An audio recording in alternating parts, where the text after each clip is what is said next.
કચ્છ જિલ્લાના લખમશી સોની, શાંતાબેન સોની અને રિગ્નેશ સોની તેમજ જિગ્નેશ સોની પરિવાર દ્વારા ભરૂચના હાંસોટના રેવા સંગમ તીર્થધામ વમલેશ્વર ગામ ખાતે ભાગવત સપ્તાહ યજ્ઞનું આયોજન કરવામાં આવ્યું છે.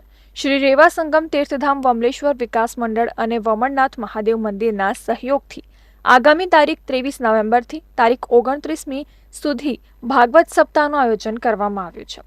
ત્યારે વમલેશ્વર ગામ ખાતે કથાની તૈયારીઓ પૂરજોશમાં ચાલી રહી છે. આ કથામાં કચ્છના કચ્છ લલિયાણાના કથાકાર અજય પ્રસાદ રાજગોર રસપાન કરાવશે. આ સપ્તાહ દરમિયાન રોજ રાત્રિના અરસામાં ડાયરો, કવિ સંમેલન સહિતના સાંસ્કૃતિક કાર્યક્રમોનું પણ આયોજન કરવામાં આવ્યું છે.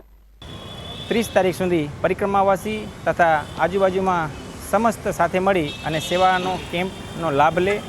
સાથે વૃંદાવન ધામ તરીકે કથાની અંદર સવારના 8 વાગ્યાથી 1 વાગ્યા સુધી કથાનું શ્રવણ કરે.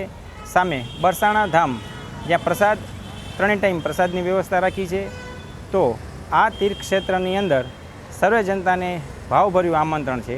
આ ભાગવત કથા આયોજન કરવાનું પાછળનું કોઈ એક સંકલ્પ રાષ્ટ્રનું કલ્યાણ થાય, આ દેશનું કલ્યાણ થાય, આ વિશ્વનું કલ્યાણ માટે આ નર્મદાના તટ પર આવો સાથે મળી અને આ ભાગવત કથાનું 4 ચાંદ લાગે એવા સાથે મળી અને કાર્યક્રમને દીપી ઉઠાવી. આખા જિલ્લાના તમામ લોકો અહીંયા આવે એવી અમારા ગામની ઈચ્છા છે. અને આ ભાગવત સપ્તાહ દરમિયાન એમનો સંકલ્પ કેવો છે કે આ ભાગવત સપ્તાહ દરમિયાન આ 10 દિવસમાં નર્મદા પરિક્રમાની સંખ્યા પણ ખૂબ જ વધતી જણાય છે.